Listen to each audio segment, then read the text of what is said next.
quem é César Ramos? Eu gosto de dizer que eu sou um vencedor por muitas mãos. Era impossível ser o que eu sou hoje sem a contribuição de várias pessoas que me fizeram um vencedor. E notadamente a minha família, mãe, irmãos e os amigos. Porque eu nasci lá em Igarapé-Açu, melhor lugar do mundo. Melhor lugar, tive a minha infância, morei lá até 19 anos. Depois eu vim para Belém tentar sorte no vestibular. Eu sou o quinto filho de uma família de 7 filhos, de 7 irmãos. Meu pai, ele se separou da minha mãe, eu tinha 5 anos. E a minha mãe ficou grávida, foi um período de muita dificuldade. Porque meu pai tinha uma boa condição profissional, ele trabalhava com vendas, tinha até um carrinho, um Fusca.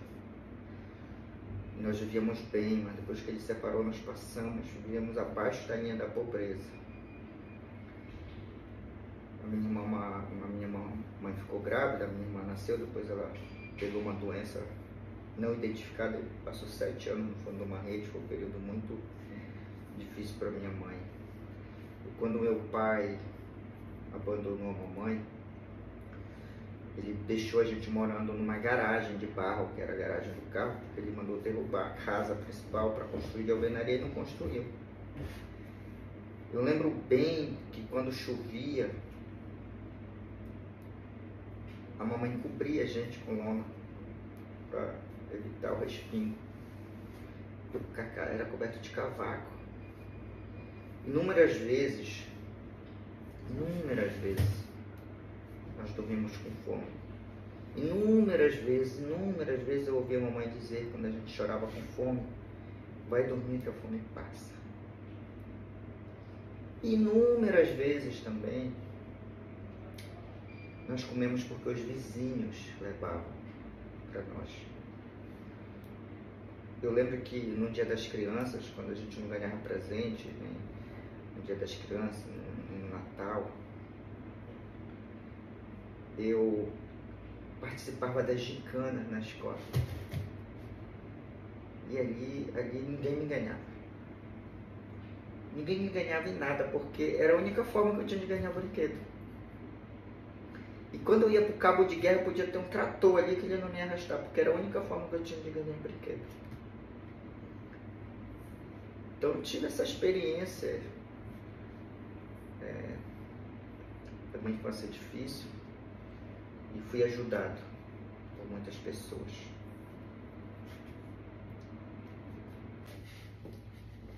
Para estudar, nós tivemos muitas dificuldades. Eu lembro que, quando criança, eu ia para a escola com um caderno que a mamãe fazia com papel ao maço, que um professor,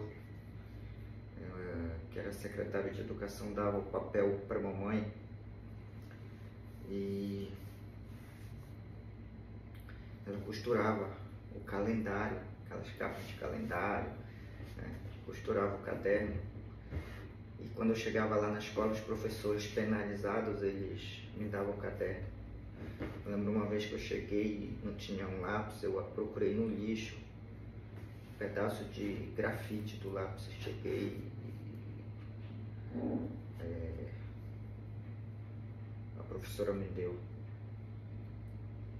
blusa de farda, a gente sempre ganhava blusa de farda do ano anterior de algum coleguinha que tinha mais, às vezes eram bem furadas, e a gente era zombado, né? Criança é um bicho nojento. Dizer, foi pra guerra e não me chamou, era aquela coisa ali, né, da encarnação da escola.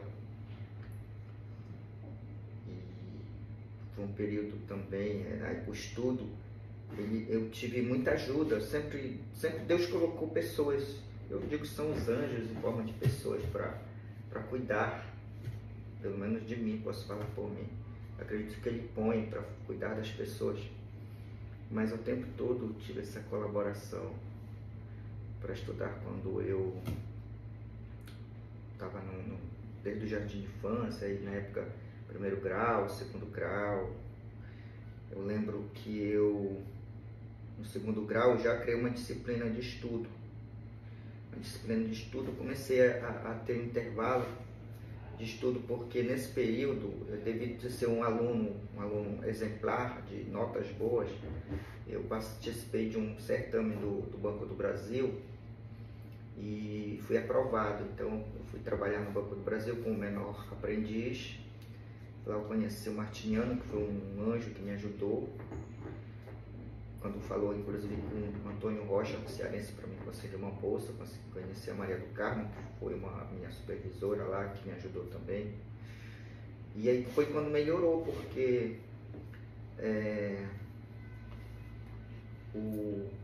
eu ganhava, acho que 2 salários, mais vale alimentação. Aí foi quando eu trabalhei o ano todo para acumular. E nas minhas férias, eu passei as férias trabalhando com meu cunhado, que é o Rômulo, que é o pai da família. E nós construímos, foi quando nós conseguimos, eu tinha 16, 17 anos, construir uma casa de alvenaria para nós, que até hoje está lá, que já foi feita uma reforma depois, mas foi quando nós conseguimos melhorar de vida. Eu estudei em Igarapiaçu, a escola pública o tempo todo. Eu fiz o segundo grau, o curso de administração, porque o que tinha lá na época era curso técnico, administração ou pedagogia, se eu não me engano.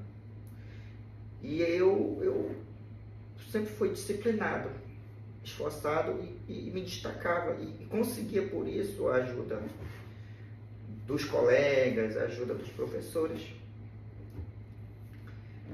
E foi assim que eu consegui, né, vencer no estudo lá em Igarapiaçu. Depois passei a me dedicar a projetar o vestibular. Quando eu decidi que eu ia fazer o vestibular, que na época era o vestibular da Federal, era o que não restava, eu acho que eu já tinha uma paixão adormecida pelo direito. Porque eu gostava de assistir aos filmes de julgamento, novela, achava fantástico. E eu comecei a criar disciplina no segundo grau de começar a estudar para ter disciplina de estudo, porque até então eu só estudava para a prova. E um belo dia, já no segundo grau, um professor Valdemir Dark Damasceno, que é advogado, ia ter um júri na cidade. Eu não me recordo se ele ia ser jurado ou se ele ia fazer algum trabalho lá. Ele recomendou que nós, alunos, fôssemos assistir ao júri e fizéssemos um trabalho para ganhar ponto. E eu fui lá em Igarapiaçu. E quando eu vi aquilo ali, eu decidi que eu queria aquilo para minha vida. Eu queria ser, naquele primeiro momento, eu queria ser juiz,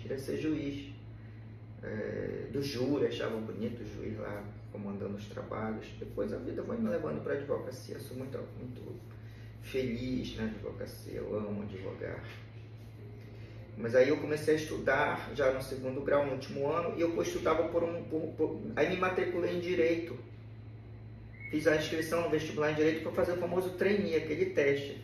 Eu sabia que eu não ia passar, mas eu comecei a estudar por um jornal que saía na época do Cearense, saía no jornal O Liberal, e uma amiga, patroa da minha irmã, comprava o jornal e mandava para mim. E eu fui para a biblioteca estudar. E aí eu lembro bem que a minha mãe dizia para eu fazer para pedagogia, para educação física, uns cursos que tinham lá no núcleo de Castanhal. Preocupada, certamente, né, porque ela não ia conseguir manter um filho em Belém, não tinha onde ficar. E alguns amigos, eu lembro que um amigo meu falou para outro amigo meu: poxa, diz para o César fazer, porque ele vai passar, direito é difícil, é concorrido. Não é que eu acho que eles tinham essa preocupação até da concorrência e de como eu iria me manter. Mas naquele momento, eu sabia que eu não ia passar. E eu dizia: não, eu não vou passar. Eu vou passar na primeira eu vou passar, mas na segunda eu não vou. E de fato, estudando pelo jornal, passei na primeira etapa. Aí na segunda, esse mesmo amigo meu disse: ô Cezinha, estamos por ti, torcendo, mas eu sabia que eu não ia passar. Eu não ia passar. E como de fato eu não passei, mas aí eu fiquei, agora, o que é que eu vou fazer? Eu vou ter que criar uma forma de fazer cursinho. Aí que entra a importância da Maria do Carmo, do Martiniano e do Antônio Rocha, que é o professor do cearense. Como eu falei, eu decidi que eu iria fazer o vestibular já agora para passar, porque eu concluí, e aí não tinha como. A Maria do Carmo, que foi minha supervisora no Banco do Brasil, eu já tinha saído, encerrou porque eu tinha 18, 19 anos já. Ela falou com o Martiniano Rocha, que era funcionário do banco, que era cunhado do Antônio Rocha, aqui do Colégio Cearense, para arranjar uma bolsa. E eu vim, e o Rocha me deu uma bolsa. Antônio Rocha, assim, uma gratidão eterna por ele. E aí eu vim para Belém, não tinha onde morar. Essa parte é muito interessante, porque a minha irmã falou com uma amiga dela que tinha uma casa aqui, morava aqui, próximo ao Shopping Castanheira, com um amigo, Eliomar, que é uma das vítimas de Covid. E aí eu vim morar. Na primeira semana, não sei o que aconteceu, não sei se o Eliomar foi transferido ou ficou desempregado, eu sei que ele ia ter que se mudar, foi para São Paulo. Aí eu não tinha onde morar mais. Aí foi a única vez que eu desisti. Eu não tinha como continuar. Foi a única vez que eu desisti. Fui embora para casa e disse, isso não é para mim não.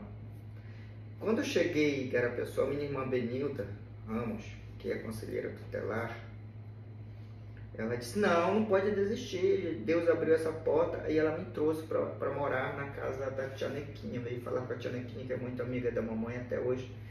A tia Nequinha morava ali numa palafita, ali na Marambá, ali perto da Tavares Baixo, que quando alagava tudo, hoje a obra teve obra de macrodrenagem, mas na época quando chovia tinha que esperar 2 ou 3 horas para a água baixar, ou nadar, ou ir pela água, pela barriga. E aí eu fui morar com a tia Nequinha. Tinha um bico de luz, era uma casa de madeira. E aí nesse período, tem um personagem muito importante na minha história chamado Luiz Tavares. Luiz Tavares foi quem mandava dinheiro para eu comprar apostila. Mandava dinheiro para comprar apostila. No cursinho, eu só tinha aquela chance, então eu tinha que estudar e ser disciplinado. E comecei a me destacar no cursinho lá no Cearense. E eu conheci um anjo que Deus colocou chamado Dona Regina. Dona Regina, ela perguntava, César, tu já compraste essa apostila? Eu dizia, não, depois eu compro. Ela percebia que depois eu compro era porque eu não tinha dinheiro para comprar. Aí ela me dava, toma. Algumas vezes ela pegava na minha mão, e César pegava na minha mão e deixava a de transporte de plástico para mim, disfarçadamente. Depois que eu passei no vestibular, nunca mais encontrei essa mulher. Por isso que eu acho que Deus colocou aquela mulher como um anjo ali para mim. Era uma senhora já. E como eu me destacava, fiz amizade e os amigos me levavam para dar aula para eles. Eu adorava, sabe por quê? Porque eu comia. Em casa eu só tinha dinheiro para comprar quentinha, ou aprendi a fazer um arroz, um feijão ali. E a janta minha, quando eu morava só, na tia Nequinha, que às vezes ela ia para casa da irmã dela, eu ficava 15 dias do mês só lá na casinha dela, e aí eu tinha que jantar café. Às vezes até o meio do mês eu ainda jantava café com pão, depois era café com farinha. Então a minha vida foi durante muito tempo jantar café com farinha. E quando meus amigos, alunos lá, colegas do cursinho, me chamavam para ir dar aula para eles, principalmente no final de semana, eu adorava, porque eu sabia que eu ia comer. Acordar na casa de um amigo, até uma família da Marambaia, que é do Francisco, da Cristina, da dona Ana Sodré, do falecido marido dela, eu criei amizade e ia para lá. E eles até me chamam de um apelido carinhoso, que é Pamesse. O único lugar que eles me chamam de Pamesse é lá. Então foi esse período de estudo. E o mais interessante é que alguns alunos perguntavam assim, tu és de Carapiaçu, do interior, tu estudaste escola pública, tu vais fazer o que? Direito. Eu via no semblante do colega o desapontamento, fazer direito. Quando eu percebia que aquele ar de desaprovação, eu dizia, não, e outra coisa, eu vou passar. Eu vou passar, e se tivesse só uma vaga, eu ia anunciar, mandar fazer um outdoor, anunciar na rádio, que não era para ninguém concorrer, porque essa vaga é minha. Como tem 180, não tem problema, tem 179 para os outros. E uma é minha. Eu sempre reagi assim. Eu lembro um episódio muito interessante nesse processo do vestibular, porque eu, em determinado momento, eu fui pedir ajuda para o meu pai e ele tinha uma banca de bombom ali numa parada no entrocamento. E aí ele disse para ele me ajudar, eu tinha que vender bombom lá para ele ficar lá, já estudando. E eu fiquei 2 meses, não conseguia estudar e resolvi entregar para ele. Ele disse, olha, eu não vim para cá eu vim estudar, se eu não conseguir me ajudar, tudo bem. E aí não fui. E aí, coincidentemente, esse episódio é um episódio conhecido lá do pessoal próximo de casa. O meu cunhado, que é pedreiro, ele pegou uma encomenda para fazer 2 casas aqui em Belém. E aí ele veio, aí eu fui trabalhar com ele de ajudante de pedreiro. E antes disso, ele veio fazer uma outra obra ali na Duque, que tinha que descer por cima do terraço lá de uma casa, descer uma lata de concreto, assim, na corda que ela rasgava a minha mão, assim, chega até só de lembrar dói. Só que quando eu descia aquela lata de concreto, rasgando a minha mão, e mais me motivava, eu digo, isso aqui não é para mim, isso aqui não é para mim, isso aqui não é para mim. Ou seja, eu me motivava a estudar e a passar. Quando foi no dia da prova, aí depois eu fui morar, quando ele pegou essa encomenda, eu fui morar com eles, lá na casa. E eu era o cozinheiro da obra. O meu papel era fazer comida de pedreiro. E aí eu montei uma estrutura de estudo, que era uma mesa de 4 tijolos de um lado, 4 de outro, 2 tábuas sujas, um jornal, para colocar os livros e apostilas, e o banco era tijolo em cima do outro. E obra é muito barulho. Eles ligavam o sozinho lá e tal, e barulho, conversa. Então, enquanto o meu papel era vigiar a comida, eu ficava estudando. Aí eu desenvolvi um hábito de estudar falando. Para quê? Para eu ouvir mais a minha voz do que o barulho circunstancial lá. Entendeu? E desenvolvi esse hábito. E aos finais de semana, quando eles iam para Igarapé-Açu, a dona saudosa tia Maria, que faleceu também recentemente, ela me pagava para eu dormir na obra, vigiando. Ou seja, não tinha nenhum bico de luz para estudar, eu estudava luz de vela nessa época na obra lá, luz de vela, tinha vela, depois colocou energia, mas até um determinado momento era um período de luz de vela. E aquilo tudo me motivava, eu disse, não é para mim. E no dia da prova, na véspera da prova, da primeira fase, eu fui para a revisão, aí o saudoso professor Hilton chegou, disse ele disse, olha gente, eu não vou dar revisão para vocês já estudaram o ano todo. Então amanhã vai dar branco em muitos de vocês. Isso é normal. Quando der branco, você vai falar com o Deus de vocês. Vai dizer, Deus, eu não mereço isso. Eu me dediquei, eu estudei, eu fiz a minha parte, então eu não mereço isso. Por que eu conto isso?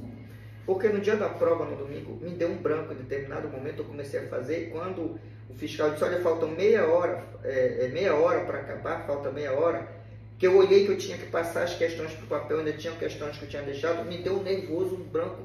Eu suei tanto que eu senti que a palma do meu pé suou. Quase um ataque de nervo. Aí eu lembrei das palavras do professor, me concentrei. Aí passa um filme na cabeça de gente que está torcendo contra, porque quem torce contra, a torcida dos contras é maior do que a torcida a favor. A maior torcida do Brasil não é do Flamengo, é contra o Flamengo. Então passa aquele filme de eu não vou decepcionar minha família, meus amigos, tem gente. Um filme, uma pressão ali em segundos, né? E aí eu me lembrei das palavras do professor Hildo. E fiz a oração, Senhor, eu não mereço isso, eu me dediquei. De repente eu senti que parece que baixou o Espírito de Deus em mim. Tranquilizou, me deu sabedoria e eu consegui finalizar a prova. Fui aprovado na primeira etapa e na segunda etapa também, obviamente, fui aprovado. Isso foi no vestibular virando o vestibular do início de 1997, era o vestibular de 96, mas eu acho que ele foi feito em 97. E no dia 27 de fevereiro de 97, saiu o resultado. Foi a maior alegria até hoje que eu senti na minha vida. Foi passar no vestibular. Ainda não superou. Inclusive quando está em época de vestibular, que eu ouço aquela música, eu fico arrepiado, emocionado. Porque no mesmo dia eu fui para Igarapé-Sul e estava a família lá comemorando. Cheguei, peguei o ônibus daqui 5 da tarde, cheguei quase 9 horas. E tinha todas as músicas, só faltou a música do Pinduca. Não tinha música do Pinduca. Mas foi um momento de muita felicidade. Repito, até hoje não senti felicidade maior do que a de passar no vestibular. Na faculdade já aconteceu um episódio interessante comigo. Quando eu entrei lá no primeiro dia de aula, eu vi que meus amigos se conheciam, do Moderno, do Nazaré, do Ideal, dos colégios. E eu me senti um peixe fora d'água. Acho que eu tinha 2 calças compridas, uma encardida, uma suja, 3 camisas, uma encarochada, uma suja, uma velha, um sapato velho que, graças a Deus que eu tinha. Quando eu vi aqueles meus amigos, inclusive tinha amigo meu que tinha carro, ou porque ganhou, porque a família tinha, eu pensei comigo assim: eu não vou ser o pior aluno da turma. Tomei uma decisão, eu não queria ser o pior. Não era ser o melhor, mas eu não queria ser o pior, eu queria ser ali do meio, né? E aí eu estudei, pegava livros na biblioteca. Aconteceu o mesmo processo E na época eu trabalhava inclusive de ajudante de pedreiro com meu irmão, então no início da faculdade, eu cheguei a faltar uma semana, porque eu precisava trabalhar nessa semana para ganhar dinheiro do Vale do Transporte para não faltar as 3 semanas. E quando eu já criei amizade com os amigos lá, eu falava da minha situação, que eles me adotaram. Digo que a turma 030 da Federal de 97 me adotou. E eles me ajudavam, tinham várias pessoas que me ajudavam. E eu ajudava também, que eu fazia trabalho com eles. E eu apresentei um trabalho lá de, acho que foi Sociologia Jurídica. E quando eu apresentei esse trabalho foi interessante. Como houve uma mudança. Porque como eu não queria ser o pior aluno da turma, eu estudei muito para apresentar. Né? Quando eu apresentei, segundo o professor e os colegas, eu fui um dos melhores alunos que apresentou o trabalho. E ali mudei de patamar, passei já sabia que eu não ia ser o pior aluno da turma. E aí eu fui me dedicando na faculdade, com a ajuda dos meus amigos, da minha família, toda a dificuldade no mundo. Eu lembro que a mamãe, quando era nova, antes de ter filho, ela dizia que o sonho dela, Deus ouve muito a oração das mães. Deus ouve muito a oração das mães, por isso que é importante as mães e os pais orarem pelos seus filhos. Eu lembro que ela dizia que ela sonhava em ter um filho formado na faculdade. E eu não pagava a caixinha. Como é que eu ia realizar esse sonho dela? Até hoje o professor, ele não gosta que fale, e respeita isso, não vou divulgar. Um professor chegou um dia lá na escola, como Deus é show. Lá na faculdade, na sala, e disse: olha gente, todo ano eu patrocino alguém, e eu, como tenho 4 turmas, mas eu gostei dessa turma, eu quero que vocês escolham um aluno para eu patrocinar. Não precisam me dizer agora, depois vocês vão. Aí a turma: não professor, já escolhemos César. Aí ele pagou o atrasado e o que ia vencer. Deus é show. Eu sempre acreditei que Deus ia providenciar, porque Ele me colocou ali e providenciou. Aí me formei e não tinha. É muito interessante, porque Deus é show, Ele não faz a obra pela metade. Eu lembro que não tinha como alugar beca, não tinha como alugar o blazer, a minha família não tinha roupa para ir. E eu lembro que como estagiário de Direito, que eu fui estagiário da Defensoria, isso eu vou falar depois quando eu falar da minha carreira, propriamente, e depois eu fui trabalhar com político e atuei num processo complicado e ganhei meu primeiro habeas corpus no STJ, como estagiário, porque habeas corpus qualquer pessoa pode fazer. E demorou um ano essa pessoa em liberdade E ela passou num concurso e um belo dia eu tive que ir com ela ao fórum para ela assinar. E quando eu fui ao fórum, eu tinha uma moeda que se caísse a moeda eu ia ter que descer por trás no ônibus. Naquela época eu subia por trás. E aí quando ele assinou, ele me chamou reservadamente e disse: César, eu nunca te dei nada, mas vou te dar o teu refrigerante. Aí ele me deu um dinheiro que deu para comprar um sofá para casa, que eu não tinha. E deu para alugar roupa para os meus irmãos, aqueles que eu não tinha. Deu para alugar meu blazer, minha beca, deu para fazer. E ainda deu para comprar mais 5 convites para levar outras pessoas queridas que eu queria, como a minha tia Elvíria, que é a tia Neném, que sempre foi quem me ajudou. Então a obra foi perfeita. A parte da faculdade, Deus cuidou de tudo, como Ele sempre cuida. Como eu trilhei o caminho da advocacia? Essa é a pergunta importante. Ou alguns colegas dizem, como construir uma carreira de sucesso? Quando eu vi o curso, o júri, a primeira vez, eu queria ser juiz. Só que ao longo da minha vida eu percebi que juiz tem umas restrições que naquela época eu não estava disposto a cumprir, até a lei orgânica da magistratura. Eu queria ser normal, eu era novo, eu queria jogar meu futebol, eu queria chamar minha palavra da época e tudo. E eu achei que a advocacia era mais compatível e a vida me levou para a advocacia. Eu fui convidado a ser estagiário do Ministério Público por uma professora que era assessora lá. E todo mundo, pelo menos meus colegas, queriam e eu não quis. Ninguém acreditou. Eu disse: olha, eu quero ser da Defensoria Pública. Porque a Defensoria Pública, o estagiário fazia júri, meu sonho era fazer júri. E aí abriu um convênio da Federal com a Defensoria Pública do Estado, eu fui selecionado pelo currículo. Lá eu conheci o João Toque, defensor público, meu grande mestre, que falecido, mas é uma referência para mim. E eu fiz júri, fui construindo, também fiz estágio lá no juiz singular. E a Defensoria cumpriu um papel importantíssimo na minha formação. Mas tem um episódio importante porque, como eu era desprovido financeiramente, quando foi para eu receber a carteira de estagiário da Defensoria, da OAB, porque a Defensoria exigia, eu não tinha um terno para ir. E um amigo meu, que é do meu tamanho, Francisco Lobo, ele me doou um terno para ir. Depois acho que eu fiz esforço e consegui comprar um, mas não tinha. Comecei meu estágio com esse terno.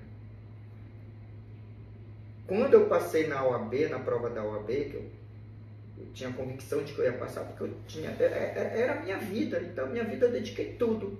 Não tinha opção, era acertar ou acertar. Não tinha opção de errar. Quando eu fui receber minha carteira de advogado, que eu precisava para trabalhar no segundo turno da eleição, acho que 2002, eu não tinha o terno para receber a minha carteira de advogado. E na época o Nazareno Araújo, que era prefeito de Garapé-Sul, amigo da família, mandou o dinheiro para eu comprar. Por isso que eu digo que sou um vencedor por muitas mãos. E aí eu na Defensoria eu conheci uma amiga que era esposa na época, ou noiva, depois virou esposa de um amigo meu político. E aí ele me levou para o escritório dele para fazer a política, a obra social, a advocacia solidária.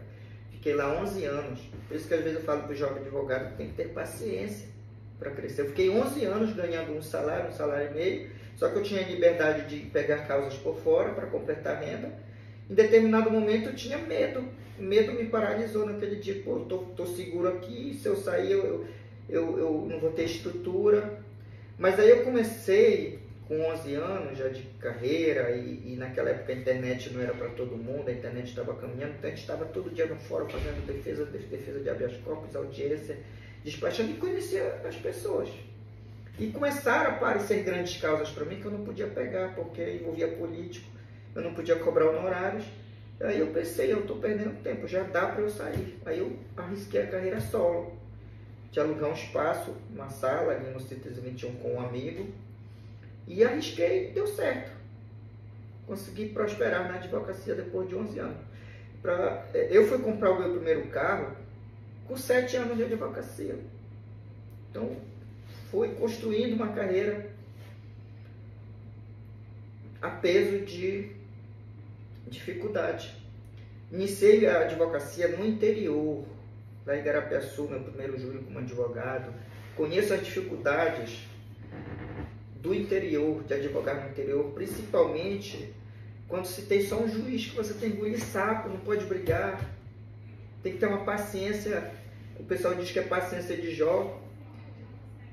Conheço a realidade da advocacia da capital, sou eminentemente advogado e trilhei a advocacia criminal, que era um sonho, mas no início a gente pega até choque no lugar do cliente, faz tudo. O jovem advogado sabe disso, que no início a gente pega tudo. Se tiver que levar murro na cara para o cliente, o cara dos honorários, não vamos levar.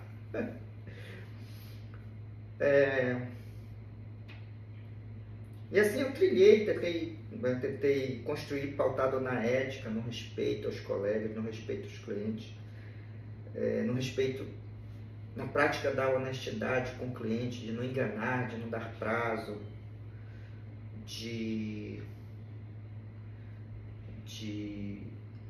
não se deixar seduzir pelas propostas, às vezes, que aparecem. Então, foi assim que eu tentei trilhar essa carreira, e em 2014, eu vou falar em seguida, eu submeti o meu nome a primeira vez ao processo do 5º Constitucional da OAB. Como eu disse, eu tentei construir uma carreira sólida na advocacia, ética, técnica, sempre fui inconformado com a mesmice. Por que é assim? Não é assim, pode ser de outra forma. Construindo a partir de modelos, minhas próprias peças. Hoje eu tenho um estilo de escrever, um estilo de falar, de defender. Tenho até uma escola, acabei fundando uma escola, os cursos para ajudar os colegas. E aí eu sempre fui militante da advocacia e da causa da advocacia em geral. Sempre estive ao lado dos advogados, nas manifestações, na defesa das prerrogativas. E isso me levou a criar relacionamentos. Tanto nessa luta da advocacia, que eu cheguei a criar um instituto que tem aqui no Pará. Foi o Instituto Paraense do Direito de Defesa. Eu cheguei a ser um dos fundadores. E dediquei a minha vida a advogar e a defender a advocacia. E por conta disso, em 2015 foi o processo que era para preencher a vaga do falecido desembargador João Maroja, que é do 5º Constitucional da OAB. Um amigo meu disse: olha, César, eu vou te lançar candidato a desembargador representando a jovem advocacia. Na época eu tinha 38 anos. E aí eu disse: olha, esse é um projeto muito grande, é um projeto de poder, eu vou conversar com os colegas. Se eu sentir que eu represento um universo, uma coletividade, eu vou concorrer. E aí foi que surgiu a ideia do projeto coletivo, que é um projeto construído com a participação de várias pessoas, ouvindo ideias, além da minha experiência da advocacia, a experiência dos colegas. E aí nós concorremos em 2014, 2015. Houve consulta classe, porque nós tivemos 14 inscrições deferidas. E eu fui o 6º mais votado. Na época eu tive 486 votos. Eu fui o fenômeno, eu acho, porque eu mesmo queria ser pelo menos o 12º para não ficar fora. Fui o 6º. E naquele momento eu fui cortado na OAB por questões do processo, questões políticas. Eu digo até que eu tinha sido oposição na época, e isso foi importante, mas não saí com mágoa. Eu saí feliz porque eu representei o projeto coletivo. E desde então ficou meu nome. Toda vez que o desembargador, então, Milton Nobre, iria sair, César Ramos é candidato, César Ramos é candidato. Mas eu não fiz disso uma ideia fixa. Tanto que depois teve a PEC da Bengala, aí o Milton, desembargador, ficou mais anos. Tanto é que eu investi na minha advocacia, comprei minha sala do escritório, investi para advogar. Então eu não fiz do 5º uma ideia fixa. E isso é importante porque o 5º ele não vai a minha dignidade. Eu abro mão de tudo, mas não abro mão da minha dignidade, da minha história, da minha carreira. E é isso que eu vou apresentar à classe nesse processo do Quinto Constitucional de 2023. Nosso projeto coletivo, ele já está inscrito, está na fase de avaliação da documentação. Se nós tivermos mais de 12 inscrições deferidas, nós vamos ter consulta à classe novamente. E aí eu vou fazer uma espécie de conversa com a classe. Vou conversar com a classe, eu já fiz isso ao longo do ano passado, construindo, fortalecendo a ideia do projeto coletivo, e vou apresentá-lo no momento que eu tiver a minha inscrição deferida, já com número, porque vai ter um número, para conversar com os colegas e pedir o apoio para aqueles que se identificam. A ideia do nosso projeto coletivo é representar verdadeiramente a advocacia militante do interior e da capital do estado. Essa é a minha ideia, independentemente do que acontecer. Eu já me sinto um vitorioso só por estar credenciado a concorrer, e mais ainda por representar o universo dos advogados e das advogadas que sabem o que é começar do nada, que sabem o que é aquela fase do e agora, eu peguei minha carteira e agora o que é que eu vou fazer. Então, essa é a essência do projeto coletivo, um projeto como a minha vida, um projeto de muitas mãos. O que é o Quinto Constitucional para mim? Olha, eu poderia dizer que o Quinto é um instrumento pelo qual a sociedade, por meio de advogados, participa, o processo democrático é voltado a oxigenar, mas não é essa a questão. Para mim, o Quinto ele representa um projeto muito grande, porque pessoalmente eu passo um filme, no dia que eu fui me inscrever, passou um filme na minha cabeça. Era impossível ser aquele garoto que viveu abaixo da linha da pobreza, que comeu porque as pessoas ajudaram, se credenciar para concorrer a um processo grandioso, um projeto de poder, um projeto que vai exigir muitas responsabilidades, muita sabedoria, se Deus abençoar e nós formos escolhidos. Então isso representa isso, um projeto grande. E representa também a alegria de poder caminhar.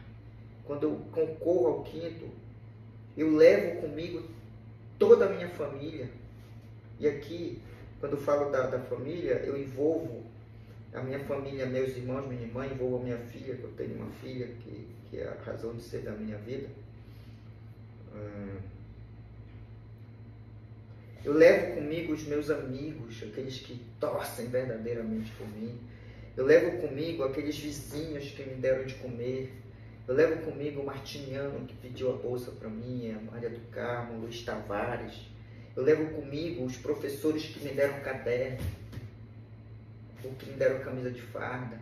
Eu levo comigo aqueles que me deram algum tipo de ajuda, o vale transporte da Dona Regina, o terno do Chiquinho, o terno do Nazareno.